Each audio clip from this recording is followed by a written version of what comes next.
Hello and welcome everybody to Flicker Effect, episode 378. We are recording this and streaming live on Sunday, September 12th, 2021. I'm David Lott. Joining me as always is Bobby Jackson. Hey guys, how's it going? And Michelle Hillard. Hi everyone, hello. What's up guys? How's it going? We've had a little break. What has it been, like 2 or 3 weeks, I think, since we recorded a show. It's been a little bit. We've had scheduling conflicts, and then we had DragonCon last weekend. And I mean, with that said, why don't we jump right into that? Michelle and I, we're just going to exclude Bobby immediately. Bobby, you know, you can take the I'll be on the sidelines. You can take the perspective of the outsider who, if you have any questions, you could ask us. But yeah, sorry, Bobby. We're going to talk about DragonCon. Go for it. So yeah, last weekend, Michelle and I, we went to DragonCon in Atlanta, Georgia. It was my 8th DragonCon in person. I guess if you include virtual DragonCon last year, it was my 9th. It was your what? My 5th physical one, my 6th including virtual. Right. Yeah. It was... So then technically I've been to a DragonCon, if I count a virtual. I guess so. All right. Yeah, if you watched in 2020, yeah. I guess if you got a streaming membership last year, you were a member. You were a member. I mean, that's one thing about DragonCon. It's a member-run convention. Unlike a lot of conventions which are owned by bigger companies. Not that I want to speak for DragonCon or am probably the right person to really perfectly describe their business situation, but they sell memberships. They don't just sell like badges. And so I guess if you bought a streaming membership last year, you've been to a DragonCon technically. Yeah, I'm gonna still get you to go to one in person one of these days. Yes. That's the goal for sure. That is the goal. One day we'll just, if I have to, I'll just get us to be on a panel, all 4 of us. And that's how I'm going to convince you and Yasha to go. 2022 is going to be the year. It doesn't take too much convincing, just more planning, I think, than anything else. Yeah. But I would definitely be down to go for sure. It was leading up to this one. I mean, I don't want to speak for you, Michelle, but I had my fingers crossed that it was going to go smoothly. I mean, we're in the middle still of a pandemic that, obviously earlier this year, things seemed like they were getting better. Things are getting worse again right now. I was happy to see that DragonCon made certain decisions leading up to the convention. I mean, they made the decision only a few weeks out to require vaccinations, proof of vaccination or a negative test within 72 hours in order to go. There was, of course, a mask requirement throughout the convention. But it's still a unique con compared to most. I mean, we've talked about it a million times on here. It's not your typical convention in a convention center kind of con. It's in hotels. Everyone is staying in the hotels. It's like a big party. And with that situation, it's like, you can require masks, but how much are people going to just be pulling their masks off and drinking and leaving their masks off while they drink? And how bad is it going to be? And I will say really quickly, I was very happy with the way it went, and I felt safe. I mean, we are now a week out, and it would seem I have taken a test since I've been back, and I'm still, I tested negative for COVID. And it would seem that, I went through the convention, knock on wood, and managed to not get sick. No con crud, no COVID. Yeah. I think it went really well. I mean, what do you think, Michelle? No, I think it went better than I guess I would think. I guess better than I thought it could have gone, I guess, in certain ways. It was nice that they put the restrictions out. And I think most people were pretty open to having those requirements to enjoy the con. And yeah, I think overall I was really impressed with people in the masks. I think, during the day, everybody was really good about it all day long as soon as they were in the hotels. And even outside, between walking around outside the hotels, which I think I did a little more than you did, David. But like people that were attending the convention were even wearing their masks outside between the convention, between hotels and stuff when they would walk outside. Right. I mean, I guess regular Atlantans. Atlanteans? Atlanteans. Call them? I don't know. We're not like the college students because it's right next to this one college. They were not so much, but the convention goers that had badges on were walking around with masks on, even outside. So it was impressive. But yeah, like everything with DragonCon after 10 p.m., it's the adult time. And it's kind of a little more no holds barred after 10 p.m. on a lot of things. And that's when the drinking really increases. And yeah, obviously, if you were in the hotel, in the lobby, in the main gathering section, people were drinking and they had their masks off and they weren't kind of doing it between sips. It was just mask was off, it was drinking, Right. Which did not surprise me at all. But I will say up until about 10 p.m., people were pretty good at adhering to the mask requirement. So yeah, we just went, we just knew like if we're out walking around at 11 o'clock at night, just don't get stuck kind of in a herd of people that were standing around and drinking. Just kind of walk around them and keep your distance and be smart about it. And we did, I think, as much as we could. It's hard to constantly be conscious of that stuff, but we definitely tried. And yeah, I came back, I tested negative, and I don't have any con crud, which is impressive. Yeah. Like, that's a good thing. Again, I think that's because of masks and hand washing and hand sanitizing and everything and all the cleaning that was happening, like there's definitely more sanitation happening within the hotels. Like they were definitely wiping down counters much more frequently, I noticed. So things were getting cleaned in a better manner. But aside from the COVID part of it, the con, I think, was a success. I think there could have been maybe a couple of little tweaks here and there due to the COVID situation, but overall, I think it went really well. There was a lot of people doing cosplay, a lot of new cosplay, and not surprisingly, the Lokis and the variants were everywhere. And David and I called it basically the moment, the first episode of Loki aired, and it was, the show Loki is mostly filmed in the Marriott Marquis, which is one of the main, probably the main hotel for the whole convention in Atlanta. So it's like, as soon as that happened, I was like, there's gonna be variants everywhere this year, and there were, but it was fun though. People really had a good time with it. They really kind of got into being a variant. It was cool that at the Marriott they had their employees wearing TVA shirts throughout the convention. Yeah, that was pretty cool. So they were fully playing into the fact that they are the TVA in that show. Yep. So that's kind of cool. They had their own ball there. Like the one party the one night was Thursday or Friday was the TVA party. Right. And they had like TVA tape up and kind of around everything and like it was cordoned off kind of tape yeah, thing. Yeah. It was kind of cool. They embraced it with loving arms, and they should have, because it was the hot cosplay for the year, and it was fun to see though. I really enjoyed it, honestly. But no, people came out, they did really good cosplays.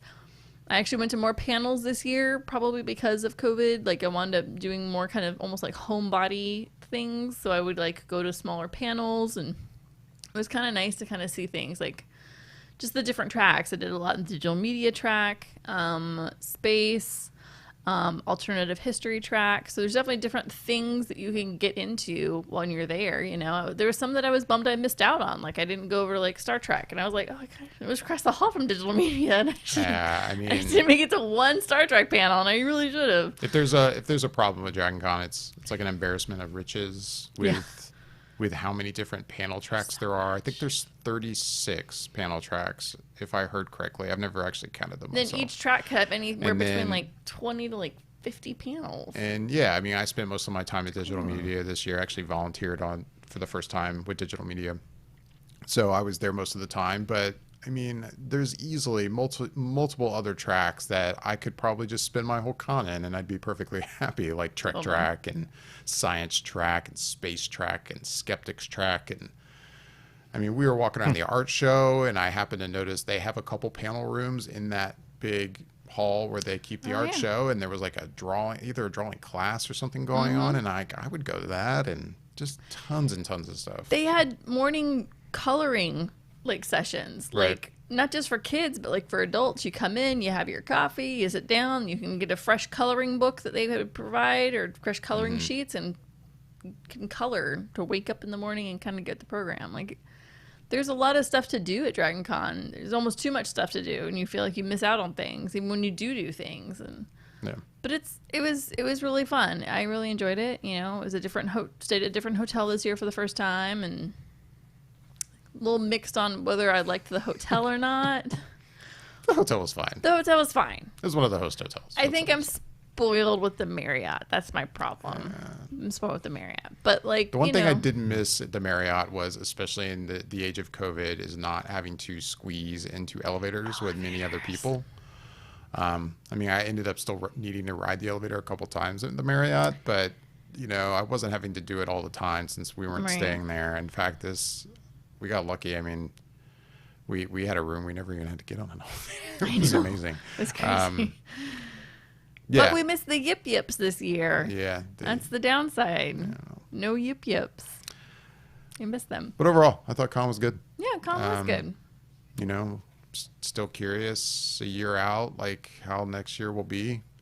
Who knows? You know, I never Yeah. would have guessed, you know, a while ago that in 2021 we would still have to wear masks. And I mean, you know, who knows how next year will be. So. I was impressed with how many people they were able to get, like famous people wise, I would say, you know, be it authors, actors, you know, it was surprising that they were able to get some people to come, because I know some people are still really leery about going to conventions, and I super get that. But like the one morning I walked down the Walk of Fame, which is kind of like where you could do like meet and greets with famous people and stuff. Yeah, pay for autographs and stuff like that. Yeah, and you pay for autographs and things like that. And there was quite a I wouldn't say it was as full as it's been in the past, but it was 75% full. Like of the booths, like, you know, usually I would say there's probably more booths, but I think this year it was a little more spaced out and they had less booths.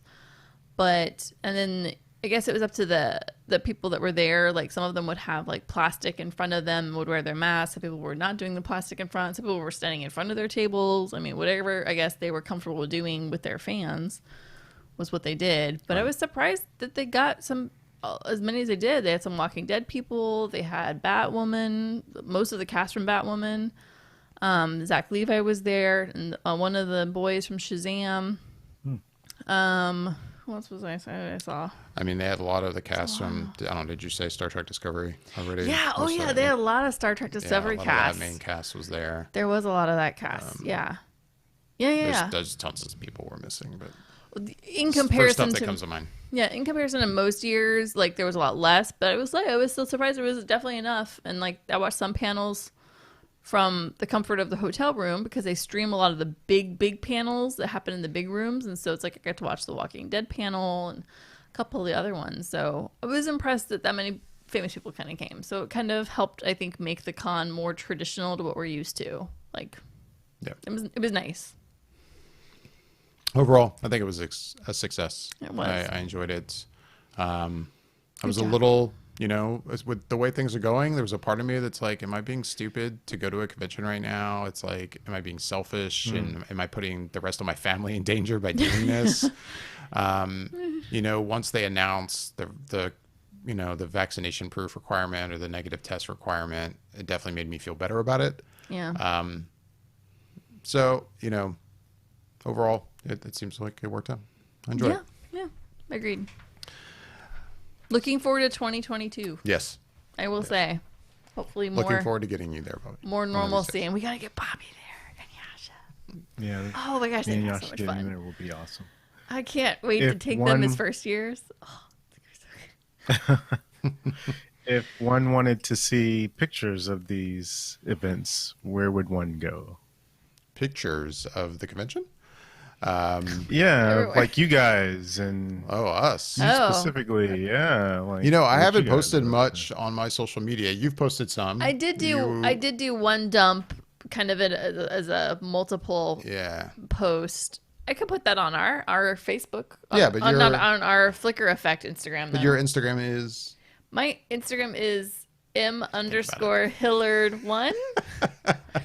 That's because I'd like it to be my first name, but there's a whole process. it's a thing. It's a thing. I'm trying to get everything cohesive, and I can do this one weird name, but it's cohesive across everything. I'm trying. I haven't posted really anything yet. Actually, I've been meaning to dump some photos like a week afterwards just to do that. I mean, if I get around to it, you can find it at Dave Lott Media on Instagram, Twitter. So you have a nice Instagram handle on mine's not. But maybe I'll put some on our Flickr Effect account. Or that. So people can That'll take a work. look at our photos on our Flickr Effect account. There you go. How about that? The Instagram. Sounds The good. Instagram. Yeah. All right. I meant to say at the top of the show, if you're tuning into this and looking for our review of Shang-Chi, we are going to get to that in just a minute. We wanted to talk about DragonCon really quick. Yeah. And I also, very briefly, we won't hang around here long, but I am very curious to know everyone's thoughts on the Matrix trailer. The Matrix Resurrections, I should say. That dropped, what was it? Like just a few days ago. Hasn't been long. The Matrix Resurrections is due out on December 22nd. We have our first trailer now. I'm going to start with you, Bobby. I don't know what your anticipation level was for another Matrix movie before this trailer dropped, and now I'm curious to know what it was then and what it is now. Did this trailer change anything for you? Do you even care about this? What did you think of it? First off, I absolutely care because I'm a huge fan of The Matrix. And when I say The Matrix, I mean the first one. The second and third one. To be clear. I can't. I honestly can't tell you how many times I've seen the second and third one. Maybe twice for each of them. The second one twice and the third one twice. Right. But I've seen the first one so many times at this point. So my anticipation level was high because I almost feel like I don't even count the second and third one. Obviously, they're part of the trilogy, but because I don't revisit them very often, if at all, really, at this point, that my memories of the series is really based and formulated around that first Matrix movie. So for me, it was feeling like, okay, knowing that we're going to have another Matrix movie, my anticipation level was high just because I'm still centered on that first one.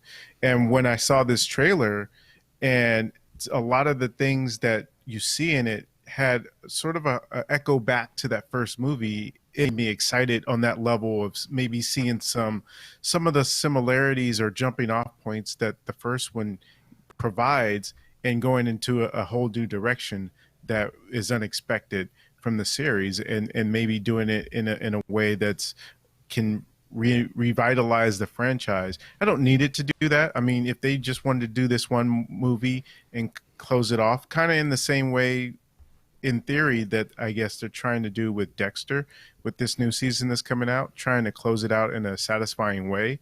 I'm happy with that if they do that and succeed with it. I don't have to see a whole new trilogy or a trilogy and spinoffs and a TV series on HBO Max and all that. I don't need it. I just want this one to be good. And from what I see, it looks intriguing enough for me to have high hopes. I wouldn't say they went up leaps and bounds up from where it already was, because I was already excited and anticipating the idea of seeing a new Matrix movie, especially with Keanu, and the fact that from when he was last in that series of movies to where he is now, and seeing him as John Wick and everything else that he's done, it makes me more excited in that sense, because I know what he can bring to the table now compared to then. So I think the trailer didn't necessarily bump it up in a higher manner of where my anticipation level is for it, but it just solidified the aspect of me being excited for this new movie again, and can't wait to see it. And probably more than likely we'll see it in theaters, even though it will be available on HBO Max same day. That's right. I keep forgetting about these certain movies that are released same day. Day and date. Yeah. That's tough. All right, Michelle. I haven't talked to you about the trailer. What do you think of it? I mean, I think I am with Bobby on the whole, like, I've seen the first one a million times. I've seen the second and third films 2 times, maybe 3 each, maybe. when it comes to just having this film as a whole, I've been kind of mixed on it. Like, do we need it? I don't know. Is it picking up from where it is? Is it starting a different? I don't know. I've been just kind of back and forth on the whole thing.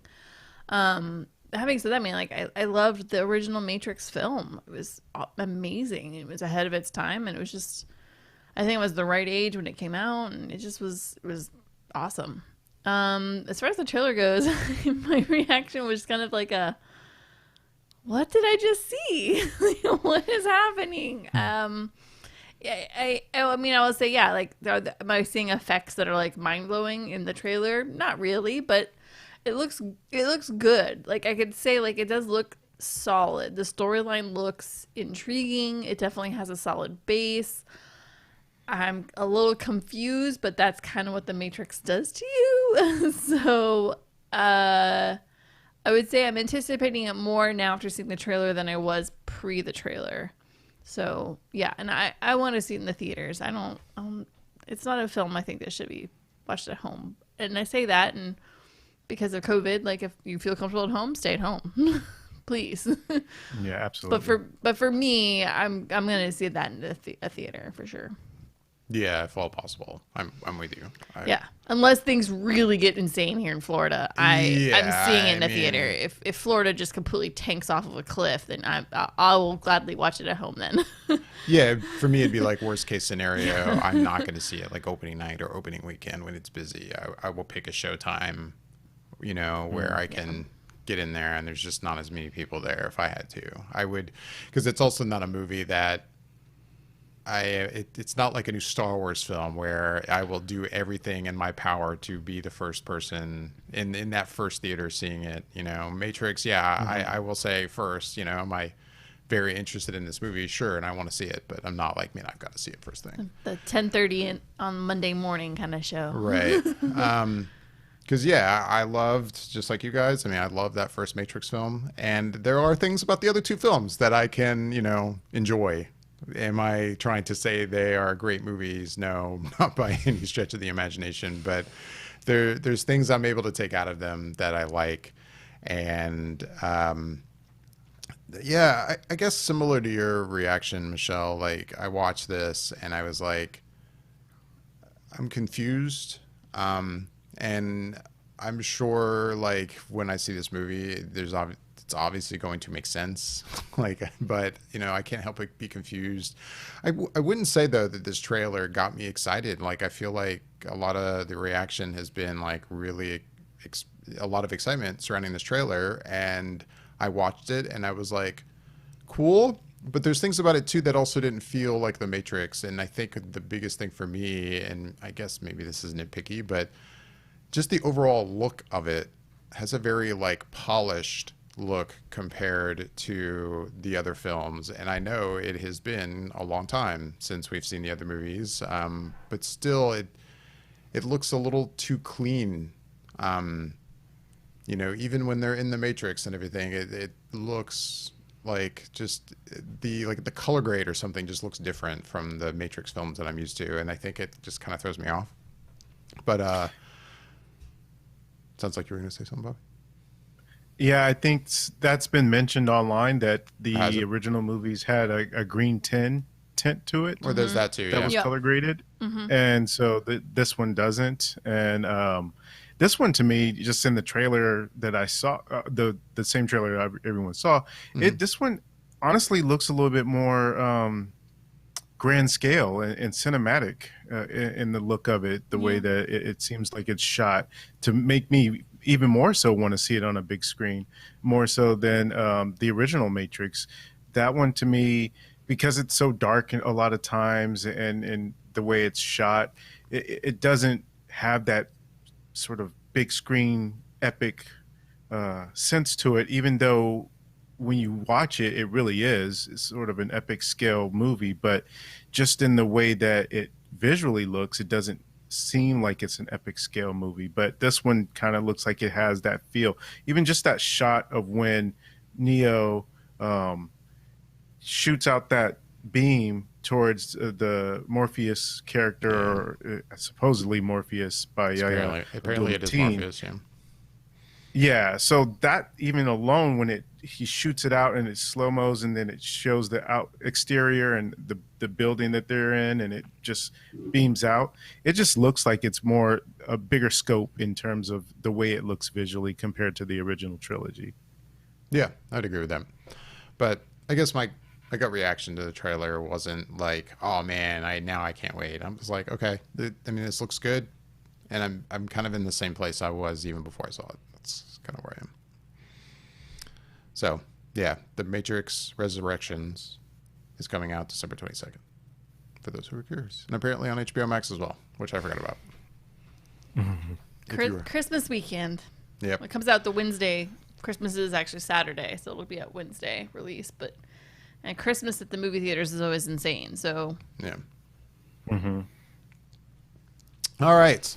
That With would be that, oh, go ahead, shootout. Bobby. Yeah, it will be. Sorry, I'm sorry. I stepped on you a little bit. No, That's no all. worries. All right. With that, we are going to go into our main event. As you say, Michelle, we are going to talk about Shang-Chi and the Legend of the Ten Rings. This is going to be a spoiler review of the film. Film's been out a week, so I mean, we're still giving you plenty of warning. I'm sure there's still people who haven't seen this, so we do not want to spoil it for you if you haven't seen the film yet. So this review in its entirety is going to be a spoiler review. We're not going to hold back on anything. You have been warned. Sorry, I don't have a graphic to throw up on the screen if you're watching us live, but that's what's going to happen.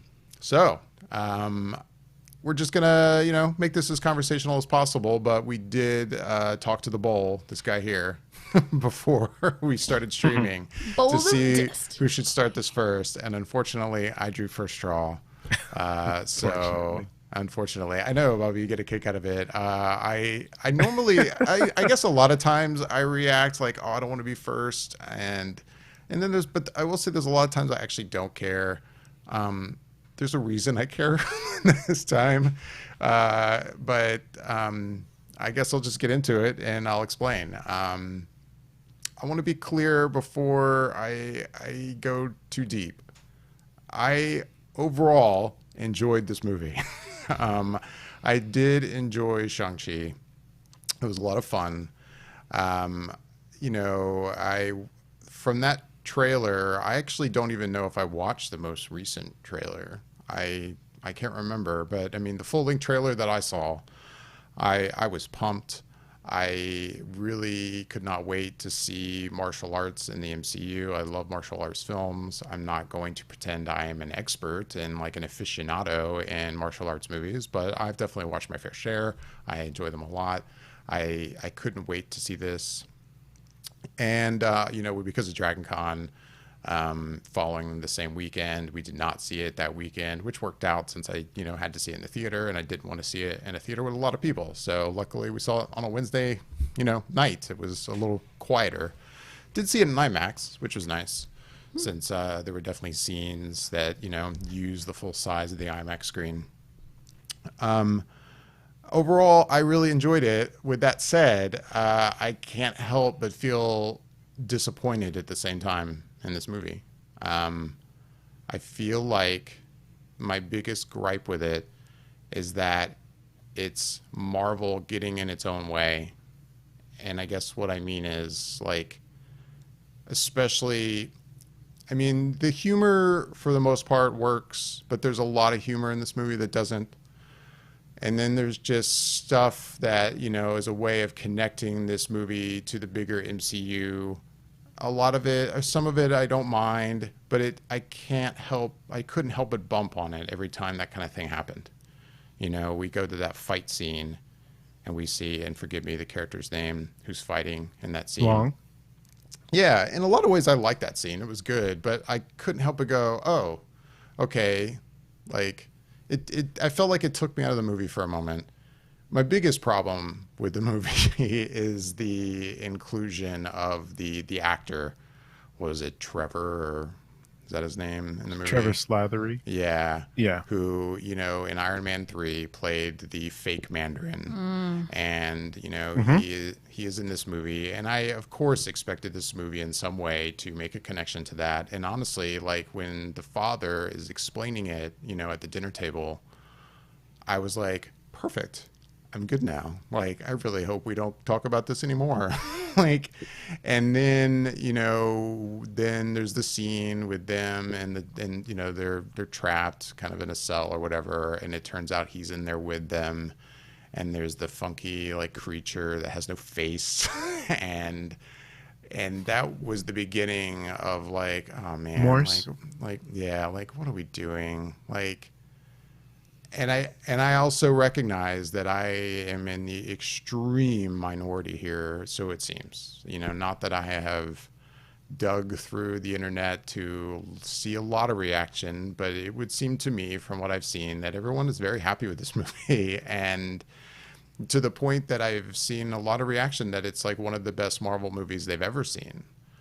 And I don't know if the context is meant to be like one of the best like solo Marvel films, or just Marvel period. And I have to say, I think that's borderline insane. I don't see that at all. But I really, really wanted to love this movie. I really like our main actor in this. I thought he did a fantastic job. I love all the action scenes. If anything, it's disappointing that probably the best one for me, the one on the bus, is one that we see a lot in the trailer. But still, there's a lot more to be seen in the movie that you don't see in the trailer. And that scene was fantastic. There's the other scene on the building, on the scaffolding, that's great. There's a lot of great choreography in this movie. And overall, like, I did enjoy myself, but there was just stuff about it that I'm like, oh man, but it could have been so much better. And I found myself kind of disappointed in it. And then I feel like, based on the reaction I'm seeing, it's one of those times where maybe I'm like, maybe I should just step back and not saying anything, because I'm like, I feel like everyone loves this, and I'm not trying to rain on everyone's parade, but I don't know. Like, it was good, but I didn't think it was that good. I'd be mad if you didn't say something, because that's just I know. ridiculous. You If have he's to trying see to what you cater think. to everyone else being good, liking it, and you I try don't know. to do the same. I mean, obviously, I'm still going to say something, horrible. Right. Yeah. that's where I am with Shang-Chi. I'm curious what Bobby thinks about Shang-Chi. Oh, so you want me to talk about my feelings? I mean, what get into it all I right? can talk. I think I want to hear what Bobby says. No. I already know what I think and how I feel about it. Well, I would hope you do. Sure. Even whatever Bobby says isn't going to change my mind. But I'm curious to see what Bobby says. Yeah, no, and I would hope not. I think if anything on this show, we've always kept to our opinions about what we think about things, even if it's not all aligned. So, Right.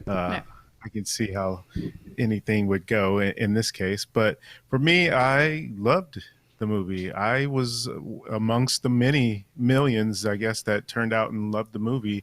I guess the first place to start with it would be where I was at with it with the trailers. And honestly, I only watched the first trailer, and I thought the first trailer was okay. I never really was kind of super pumped by seeing the first trailer and thinking, this is going to be an amazing movie.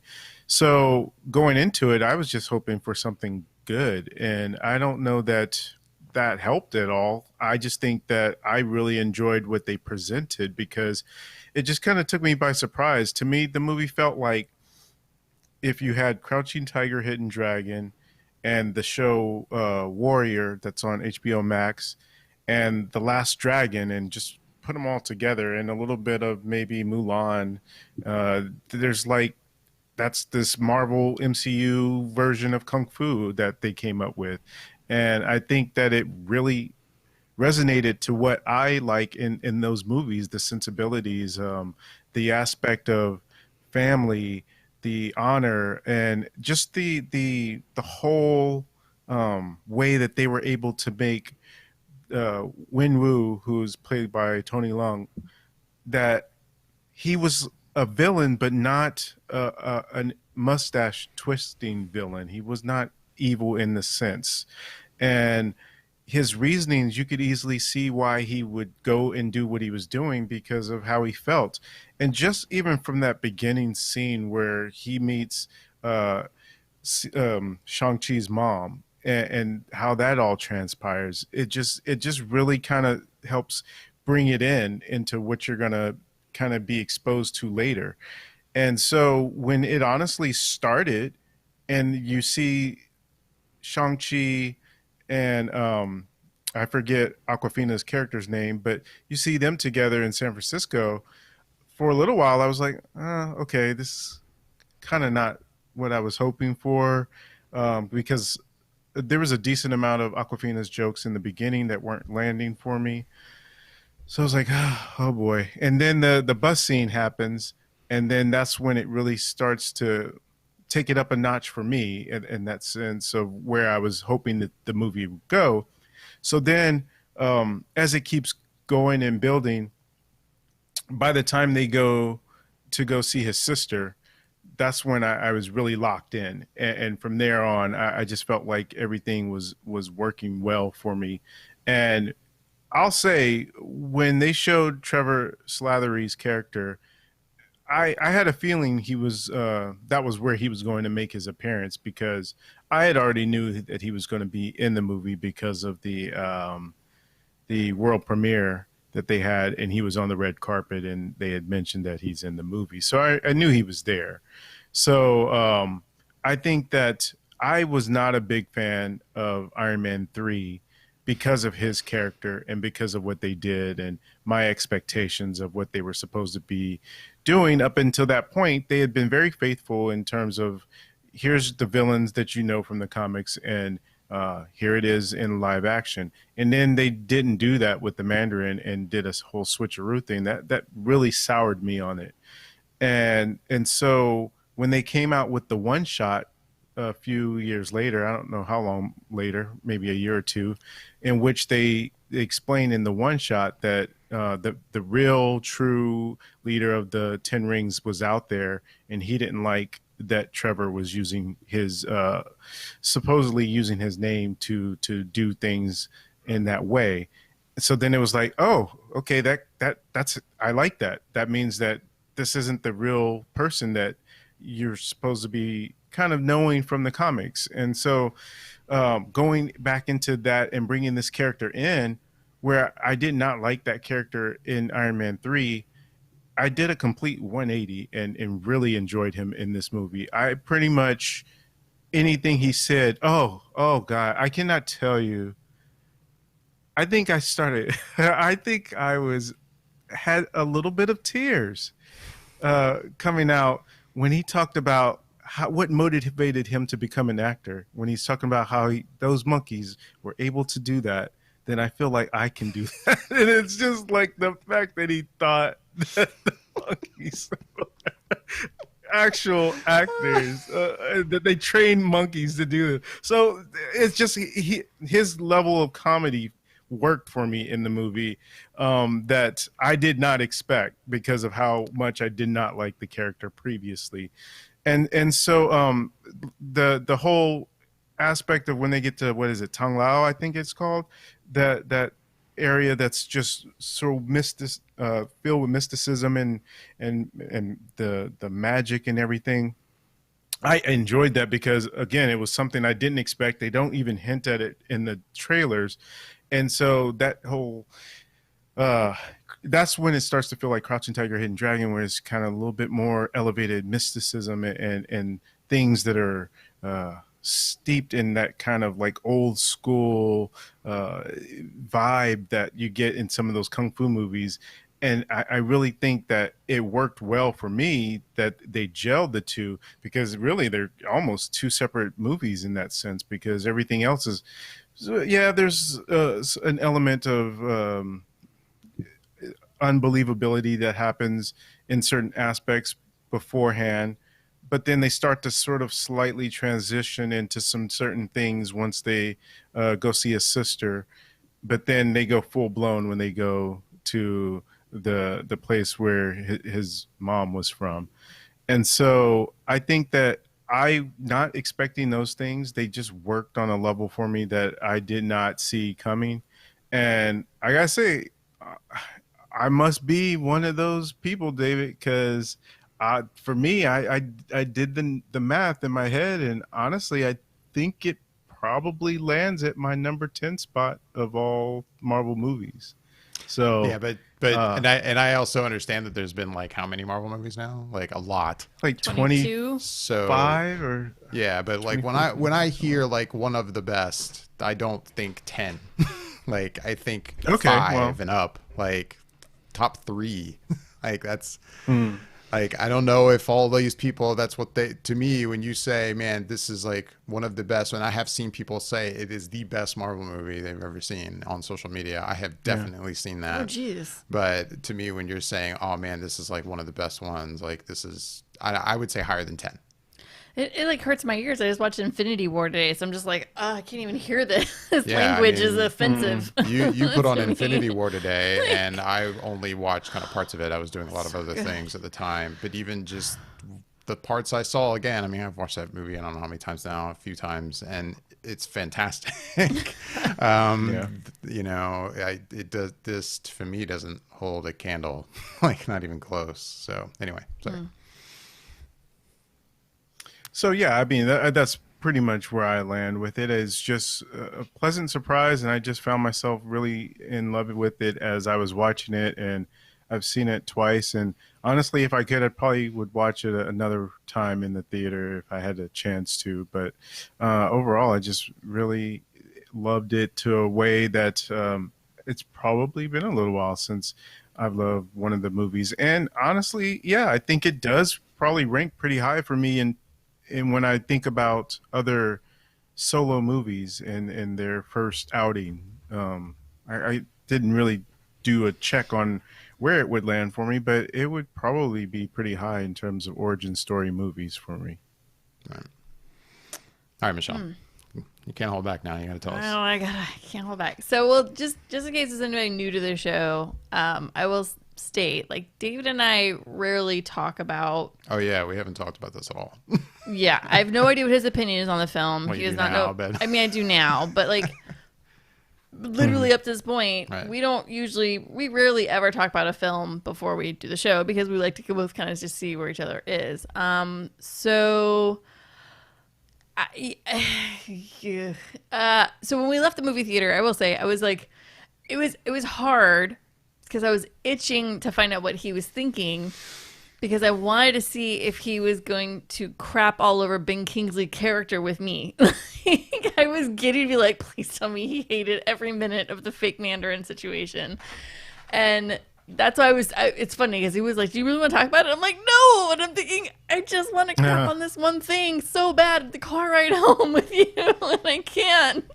It was so frustrating. So I feel vindicated in my thought process because he said he didn't like that character. And I have to agree, like, I agree. The father at the table kind of talking about it, one and done. I thought they could have just ended it there, and then it was like it just kind of kept going. But before I continue on with this, I just want to kind of bring that up. Like, I'm real theater, and he was like, "You're giddy," and I'm like, "I want to talk about this one thing so bad."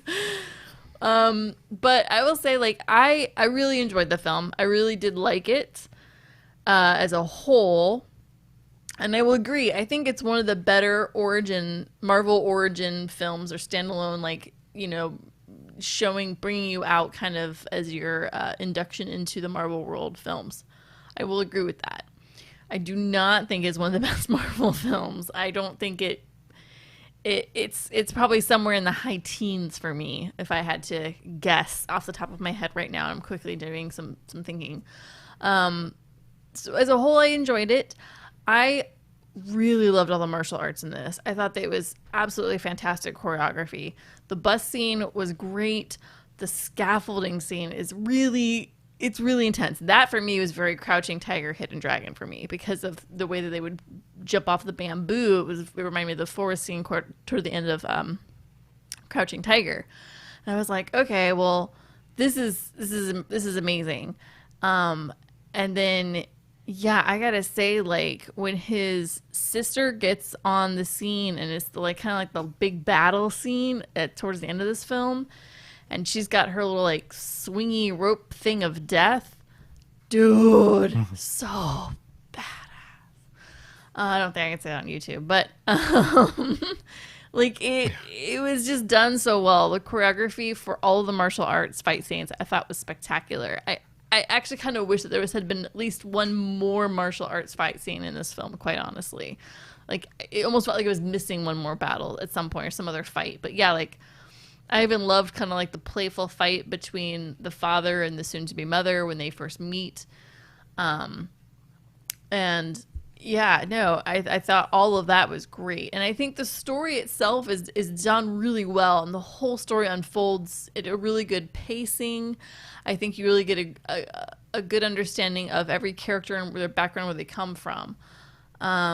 The other things I tripped on, I have to agree that some of the humor felt very forced, especially like the Aquafina stuff. It felt very forced.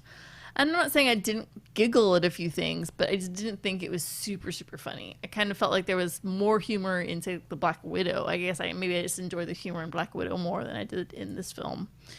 Maybe it's just a personal preference, I guess. I don't know.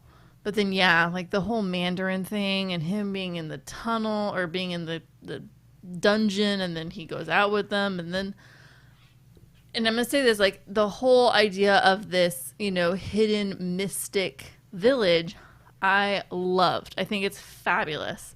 The fact that there's magical creatures there, awesome. Especially if you've been recently watching episodes of What If. There was a great episode with Doctor Strange, and it kind of got me into that thinking, like this whole mystical creatures and other realms. Like, there's just so many cool things that Marvel's bringing into, and this is kind of a nice glimpse into that, because like get your feet wet, but yeah, like the whole Morris being down there, and he can only Ben Kingsley's character can understand this creature when he talks, and the creature is gonna magically direct them exactly into the gateway. It just was, I mean, it's Marvel. Almost everything that happens in a Marvel film is completely far-fetched, but it just seemed almost too, like, really? This just seems like, are we trying to keep the kids in the audience entertained right now? Because it's kind of silly to me, like overly silly. Yeah, like it's too, like you're saying, there's obviously things that you suspend disbelief a little bit on. Right. They're Marvel movies. These are superheroes and comic book movies. I get it. But then there's stuff that I just naturally bump on that I'm like, why is it he can understand this creature that's making just funky sounds, and like to the point that the creature can give him specific directions going through the forest, like. I mean, I can understand the reaction to me kind of harping on that as like, oh, well, that bothers you, but this doesn't. But I don't know. There's just something about that does. And right. Yeah, I can't explain it, but. And I'm not saying I bump on mystical. I found it really silly and stupid. But. Yeah, I'm not bumping on mystical creatures. Right. I mean, it's just, it's mostly just that situation that was occurring within this one with Morris, and then with the fake Mandarin, like it just. I didn't need it. I didn't need that whole section, honestly, in my opinion. But no, I enjoyed all of it. I enjoyed the aunt teaching him how to fight the right way, or her way, or their village's way, the ancient way that they would fight. Just learning about the whole story. I really loved the visual artwork they did with the woodwork kind of coming to life to display the story. I thought it was beautiful. Yeah, as a whole, it was super, super, super good. I liked it, but I don't think it's getting. Maybe I went into the film a little too hyped up from all the hype that I had been hearing about how spectacular this film was. Maybe right. I was a little let down. I was trying to figure out if I was or not. But overall, like, I liked it. I had fun with it. I don't think it's one of the best Marvel films. I think it's one of the better, like, standalone, like, introduction of a character into the Marvel universe. But I didn't mind the whole Wong thing and the fight scene. I thought that was actually really good too. I liked it, and I liked the sister. I think there was the one thing I bumped on in this film was kind of the predictability of the pathway of the sister towards the end of the film. Like, you kind of picked up on it really early in the film, and I was like, with the post-credit scene, you mean, or? Yeah. Okay. Yeah. So, like, early in the film, just their relationship, but they love each other. And as the story progresses, I'm like, yeah, this is going to come back to bite him in the ass. She's going to be I'm like, you kind of tell, like, she's going to be the new villain for him. His own sister will be. And, like, but at the same time, I kind of like that because it kind of harkens back to what Bobby was saying about, Asian culture and just family and and how important it is. And I loved how that was strewn in through the whole story, you know, like, and Bobby, you said it beautifully. Like, the father is not a classic, like, villain. Like, he's just not out to just destroy. He's not Thanos. Like, he's not, you know, crazy and genocidal and, like, just trying to be a dictator or anything like that. He just, I mean, in a way he does because he wants power, but he's not, like, just insane and goofy and in that way. Like, he has a heart, and they show that, and you understand it, and you understand his reasonings for what he does, and it all worked out really, really well, I think, as a whole. But yeah, I think the predictability of the line the sister's going into, you could see it kind of early, and then there was one scene that really solidified it, and it was literally when she was in her room with Kate, Awkwafina's character, and she was like, so you escaped and you started your own, you know, world domination female thing, you know, by starting your own fight club on the dark web. And she's like, yeah, she's like, if my daddy isn't going to give me his, you know, kingdom, I'll create my own. And Awkwafina was like, that's pretty badass. And I was thinking, it is pretty badass. Go females. Woohoo. Oh, she's totally going to be the new bad guy. It was just so, like, that scene was like, yep, there it is. It's gonna happen. And it just played out exactly that way. But it was still neat to watch it play out that way, I guess. Best way to put it. And you can tell there's a moment after the father dies and she comes in on the dragon and she sees that her father is dead. And at one point, I want to look at it as, like, she looks at her brother and she's thinking, okay, I'm really sad our father is dead. But on the other side, I think she's really thinking, you killed him. And now she's kind of pissed. But she's also trying not to let the world just completely crumble around them. But I think she's kind of blaming guilt on him, like, you killed him. And the father sacrificed himself, and we all understand that, but she doesn't know that. And I feel like he can be like, he sacrificed, and she's gonna be like, you're full of it, you killed him, I know you did. You know what I mean? I feel like that's gonna come up later. I could have been reading that scene wrong, or too much into it, I don't know. Not necessarily. But yeah, no, I really liked it as far as finally getting a nice, like, martial arts, you know, introduction into the Marvel MCU, and I think it's awesome, and I really, really like that. I dug into it a lot, but as a whole, there's a decent amount I bumped on this one. But I still liked it. Yeah, I feel like I need to, I mean, as with any Marvel movie, I watch them all multiple times. I mean, of course I'm going to see this movie again. It's a matter of when. Probably not in a theater with the way things are with the pandemic, but you know, when I said earlier, I was a little even cautious to say anything about my thoughts, and I think I've had other movies that we've talked about on here before where this happened, where I felt like my gut feeling on it felt so different from everyone else that I was like, is there something wrong with me? Like, you know, like, do I need to watch it again and wake up or something? Like, I don't think so. I mean, in a lot of ways, I think I feel the same as like you do, Michelle, but then I guess the things that bother me enough that it alters my overall opinion on the movie more so than it did like you. Right. You know, like, I think I'm latching on to the martial arts stuff. Like, in a lot of ways, you know, that this movie not including the Trevor Slattery character would probably almost completely fix the movie for me. Like, that's how much I really didn't like the inclusion of that. It felt so out of sorts with the movie, the story we were telling. Like, I would agree with that. As soon as you hear the noise and they go and it's him, and it just, I was like, oh wow, like, we're going in a whole other direction now. Like, and I don't like it. And a lot of his comic relief, like, there's this in the big battle, and there's people that are dying, and we're getting a scene of him like, oh, I'm playing dead, and it's like this comic relief moment that just felt like so not necessary and did not need to be there. And pretty much everything about him being in this movie, I hated. I really didn't like, you know. It was a forced humor comic relief situation. I didn't like it either. Yeah.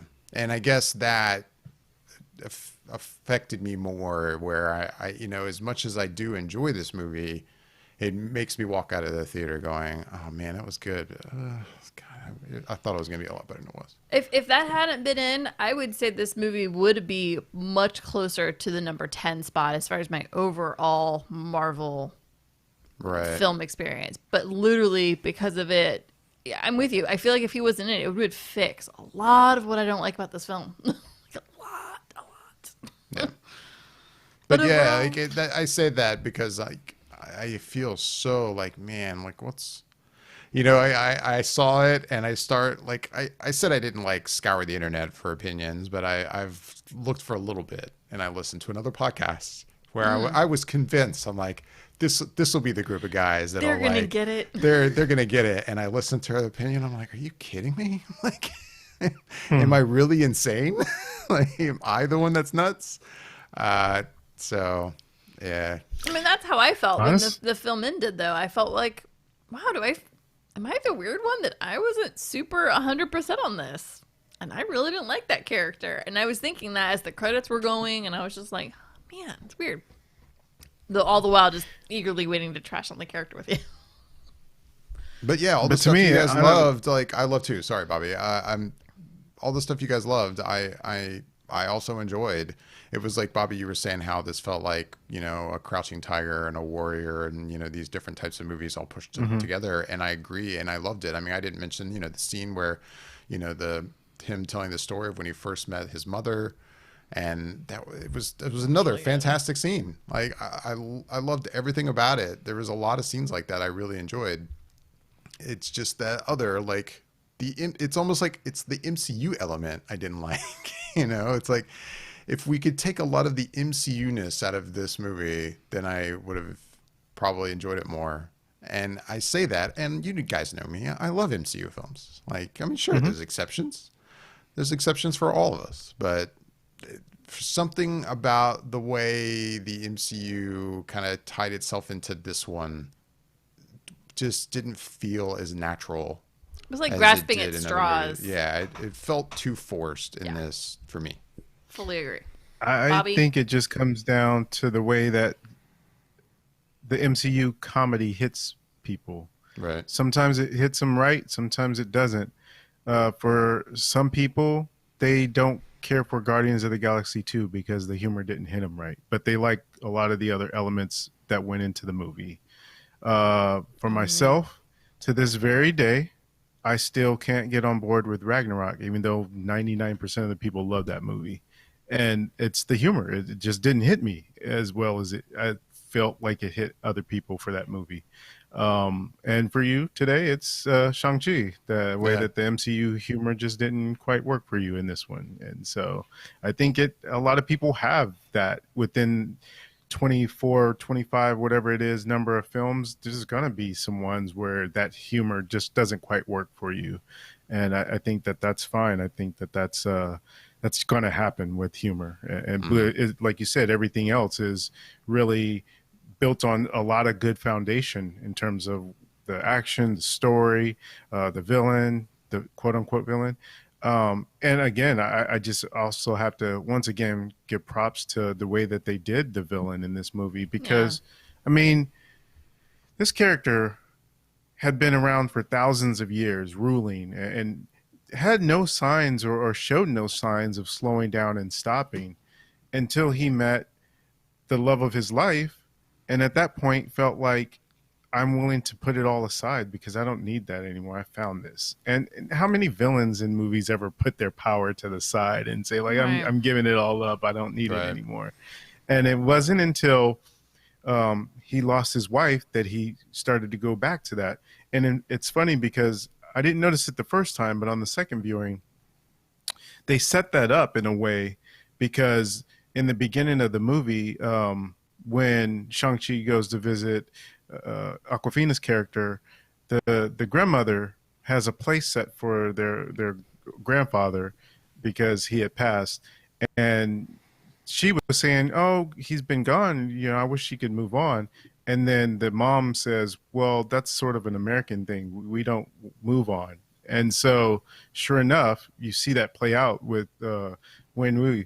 he can't move past his wife's death, and so that demon thing plays on that, knowing that he would long to have her back, and if there's a way, then that's that creature's in, and to play on those things by making him hear her voice and them showing how much she meant to the family. She was the glue to that family, and with her gone, it just really destroyed everything. And so I really loved the way they played that out, that he wasn't trying to get the rings back to rule the world. He just wanted to bring his wife back. And it's just, I don't know, it's just done so well in that way. And I also did see the things that you were talking about, Michelle, as far as the sister. And I was wondering too, if maybe she thinks that he might have had something to do with the way the dad died, because she doesn't know, she didn't see what happened. Right. But the only thing that I'm curious about, and we'll get to see it in the sequel, is I wonder if her taking over the Ten Rings organization means that her and Shang-Chi will bump heads, but not because she's evil and wants to rule the world, but she's doing things like taking out other bad people. But he doesn't agree that she should be doing that in that way with that organization. Yeah, I can that see like that, yeah. she should just kill the organization altogether. She's doing it in a way that, again, would not make her evil, but she's doing things that she probably shouldn't be doing in that way. So I'm curious if they'll build her out to be not necessarily a evil person, but someone that's on the wrong path to trying to do the right things for the wrong reasons, kind of thing. So we'll see. No, I would agree with that. No, I think as a whole, I enjoyed the film, and yeah, I think they did a really good job, really integrating the Asian culture throughout the film, like you're saying. Like it's done really, really well. And yeah, no, I think if there was one thing, like I said, I think the film was kind of missing. I could have used another fight scene at some point. Yeah, that would have been great. If I had another complaint too, I felt like as great as the scenes we get are, we could have used another action set piece. Yeah. In the movie, there could have been another one. I didn't want the movie to just be action upon action upon action. I like when you take a breath, but I felt like it could have used another. It could have used another fight scene. And I say all this, and honestly, that fight scene that he has with his father, where they're using the rings, that was really satisfying. Like, just to see, his dad really use the rings against him, and, he's really pummeling him into the earth.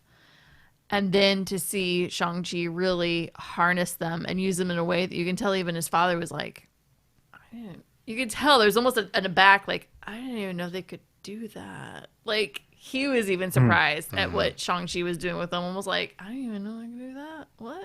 Like, it was a really satisfying scene, and so many levels of the onion to that one. But I don't want to get too much into it. But no, I have no gripes about the martial arts that we were seeing in this film at all. No, it was Me very, neither. very good. Agreed. And then there was that mid-credit scene we haven't even talked about. Yeah. Yeah. Like, where did they even come from? Was that you were about to say something about Poppy? Or? Yeah, I'd say we definitely have to mention the mid-credit scene. Oh, yeah. Since we hadn't talked about it yet. So, yeah, that's the whole thing right now at this point, is the speculation and everyone wondering where'd those rings come from. Not only are the MCU characters that we know in the form of Banner, who's in his Banner form and not Hulk form. Captain Marvel is there as well. It's a matter of what is going on here, and how can we figure out what this beacon thing is, and who's it calling to, and who does that mean will be coming to the earth to retrieve these rings, if that's indeed the case. So I have no clue whatsoever, because it could literally be anything and anybody they want it to be, because they can make up their own thing. They don't have to follow anything from the comics, but I have seen some of the speculation that's out there. We'll see, but I just think that it was exciting just to see them being inducted into the MCU by having these other characters that we know from the Avengers also talking to them and kind of saying, hey, here you are now, and it's your time, and you expect a lot more craziness to come. I was excited for that scene because my whole time I'd been questioning, like, so the rings, like, where exactly did they come from? What are they exactly made out of? Like, what is this? And so to get a validation, like, nobody else really knows either, was really nice. And then, yeah, like, it's exciting to me because I will say, like, I am really looking forward to seeing more Captain Marvel. While I don't think she had one of the shiniest, best films in the Marvel MCU, I really like her character a lot. And I really want to see more of her, and I really want to see more of her in action. And so I'm looking forward to that. And then, yeah, there was just this jolt of shock of like, wait, that's Bruce Banner. Like Bruce Banner, not Hulk-ish Bruce Banner, but Bruce Banner. And I was like sitting there thinking, did I miss something? And so I need to look into finding out more information on that, because I'm like, wait, what occurred in between what we've known to now for him to be where he is? So that's interesting to me. Yeah. I mean, I've got nothing else to add on it. I mean, I'm curious to see where we go. There's nothing about that mid-credit scene that bothered me or anything. It was fine. Yeah. Like, you know, it's the typical Marvel tease of where we go from here, and the end credit scene. Even though you guys touched on it, I mean, about kind of predicting that. I liked that kind of end credit scene. I did too. Overall, I guess I would just say generally the mid and end credit scene worked for me. And there's definitely been Marvel movies where they didn't. I thought they were so terrible end credit scenes and mid credit scenes, and these were good. They were. Yeah. Yep. I mean, there was a part of me that's like, and I mean, it gets super nitpicky, but like when Wong comes and grabs them from the restaurant, like well, why did he ask her to come along? Like, I get why he's asking him to come along, but it seems convenient to go, yeah, you too. But in a lot of ways, well, why would he do that? But it's fine at the same time. I don't have a problem with it. It's just stuff I thought about. Yeah. Yeah, I kind of thought that too. I mean, Kate's little sidekick kind of thing happening. Yeah. And I'm saying that in a weird way, but I'll be honest, I'm extremely happy that Kate is just the best friend and is the sidekick. I'm really glad that they are not forcing a love story right now. I totally agree with you. Thank God. It's so overdone. I've heard the speculation like, oh, there's something still like that scene where they hug or whatever at the end, like there's something there. And I'm like, no, like I didn't get that at all from that. I like that. We can, just because they're male and female doesn't mean it has to go down that road of they're going to be something more than just friends. Like, I mean, who knows what they'll end up doing in the future of these movies, but it would seem that they don't plan on doing that. No, I agree. I'm glad that maybe later, way later, fine, but right now, like, just be friends, and that's totally okay with me. Anyways. Michelle, we can still hear you, but for some reason your camera is like totally frozen. My camera's totally frozen on this really spectacular face I'm making too. It's great. It's awesome. I'm just gonna leave that up so we all know what you look like. Okay, cool. Or I can take it down if you like, but whatever. Well, the show's over at this point, so it's fine. Now I'm totally distracted by that. I was gonna say something. I don't remember what the hell I was gonna say. Yeah. Frozen in time face. Yeah, frozen in time face. And I was, I think I've also kind of heard like some stuff of like, oh, why is it that like in the fight scene where she learns how to use a bow so quickly, it's more just like, well, to give this character something to do in the end, to give her a reason to be there. But I actually liked that I agree. Was able to like show like she could contribute in a way, and it just kind of came naturally, if you will. That's not something I bumped on. I actually enjoyed that. I agree. I didn't bump on that either. If anything, it was nice because it kind of goes back to the whole conversation she has with her family, where they're like, just find something that makes you happy and go with it. Commit to something for the love of God, and she does, and it's kind of neat that she does kind of come about it naturally. Like, that's not insane that something just came naturally to somebody. Like, things happen. Everybody has those things where you could be horrible at so many things, and one day you'll do one thing, you're like, oh, wow. Is this beginner's luck? Oh, wow. Oh, wow. Oh, hey, I'm totally killing this. Like, this just works for me. Like, that happens. Right. So maybe archery has just always been this thing that was just going to work out for her, and that's totally fine. I think I liked it. I was totally okay with that. Yeah, I was okay with it. She did have a big enough target to hit, so it's not like she did have a. It's not like she was having to be a crazy marksman here. I mean, she still only grazed the jugular, so let's not give her that much credit. It's not like she got it right in there, you know. Right. Anyways, so good. Anybody got anything else they wanted to touch on? I do not. Michelle, you good? No. Bobby, you look like you're good. I'm good. I'm good. I mean, I don't know. Again, I did enjoy this movie, and I think maybe it's a part of me too that just wanted to really love it. And then when I started to hear reaction, I was like, man, this, because again, we were at con. I didn't get to see this immediately, but I was paying attention a little bit to social media, and I was like, man, the reaction seems to be really positive. Yeah. Like, this looks like it's going to be as fantastic as I thought. And maybe that's a part of it too. Maybe that's a part of I think that was my thing. Somewhat negative reaction to this. But overall, I did enjoy it. And I'm looking forward to more. I'm still looking forward to MCU movies. Don't get me wrong. But yeah, that's where I am. With that, we are going to wrap things up. As always, we would love to hear back from everyone listening and watching. First, you can email us at feedback@flickereffect.com. If you're listening to us, just so you know, we do stream these live Sunday nights at 9 o'clock Eastern, 6 o'clock Pacific. We stream on our YouTube page and on Twitch. You can find us on YouTube at youtube.com/Flicker Effect. You can find us on Twitch at Flicker_Effect. You can find us at that same address on Instagram and Twitter as well, Flicker_Effect, if you want to reach out to us on those social media platforms. With that, I'm Dave Lott. I'm Bobby Jackson. And I'm Michelle Frozen in Time Hillard. Thanks for listening and watching.